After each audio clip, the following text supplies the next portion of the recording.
All right, so yet again, we have new legislation in real estate. This time it's in regard to home inspections. And this new law basically has two parts. The first part saying that sellers cannot make it a requirement for people to waive an inspection in order to put an offer at their house, which I don't know about you guys, I've never seen anybody do that.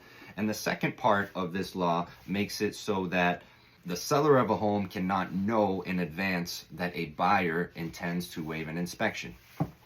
Now, the reason these are coming out because of a very difficult real estate market to navigate, particularly for home buyers and especially first-time home buyers.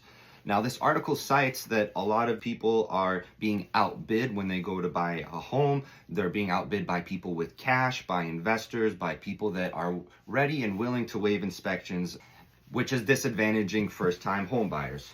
Now, will this law actually help alleviate this issue? In my opinion, it will not, for a couple of reasons. Number one, I think it just reduces transparency. So like I said, the first part of this law, I never really knew of anyone selling a house that has made it a requirement to waive inspection. I've never seen that before. If you guys have, drop it in the comments.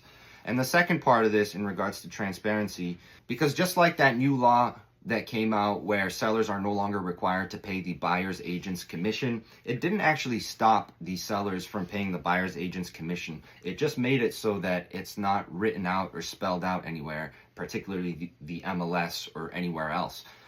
So people are still doing it, at least where I'm at.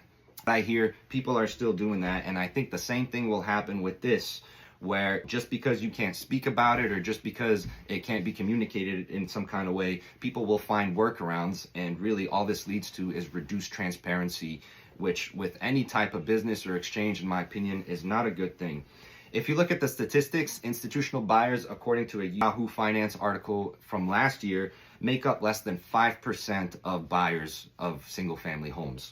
And I know this is last year, but that probably hasn't changed that much.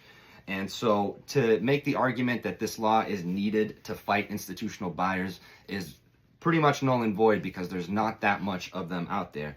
In regards to the cash financing, it's not just investors that have cash financing. It's people that have owned a home for a long time, that have never moved, that have tons of equity sitting in that home, that now can also pay for a home in cash. It's all types of regular people, wealthy people, or large families that pool their money together that can now buy homes in cash. So it's not just investors. So again, this law doesn't address all those other types of things. And even though I believe nobody should ever skip a home inspection, I do think this law is not really helpful to solving this particular problem. Let me know what you guys think. Thanks for watching.